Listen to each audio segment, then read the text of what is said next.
ভুটান এবং নেপালের সাথে আমাদের পাসপোর্ট ছাড়া যাতায়াতের একটা সুবিধা রয়েছে। ওখানকার ডিস্টেবিলাইজেশনের সুযোগ নিয়ে আমাদের কোনো নিরাপত্তা লঙ্ঘিত হতে পারে? অফকোর্স, এবং তার জন্য আপনি যদি দেখে থাকেন মেইন স্ট্রিম মিডিয়াতে আমি দেখছিলাম যে 2টো চেকপোস্ট বানিয়েছে আমাদের রাজ্যে।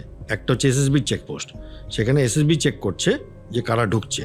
আচ্ছা। এবং তারপরে আমাদের ওয়েস্ট বেঙ্গল পুলিশের আরেকটা চেকপোস্ট, তারাও নথি নিচ্ছে যে কারা ঢুকছে, কারণ অফকোর্স আমাদের দায়িত্ব আছে, ক্রিমিনাল ঢুকে পড়তে পারে। এসএসবি মানে যেটা আমাদের সুরক্ষা বল, যারা সশস্ত্র সীমা বল, তারা তো নেপাল আর ভুটান বর্ডার তাদের দায়িত্বে আছে। আচ্ছা, রাইট। আমাদের দেশের যে বর্ডারগুলো আছে না, হট বর্ডার যেগুলো না, মানে যেখানে রোজ যুদ্ধ চলছে না, সেই বর্ডারগুলো আর্মির কাছে নেই কিন্তু। আচ্ছা, সেগুলো সেন্ট্রাল আর্ম পুলিশ ফোর্স বলে, সিএপিএফ, তাদের কাছে আছে। বিএসএফ এর কাছে আছে বাংলাদেশ আর পাকিস্তান বর্ডার। আচ্ছা, হ্যাঁ। তো সেখানে ভুটান আর নেপাল এসএসবির কাছে আছে।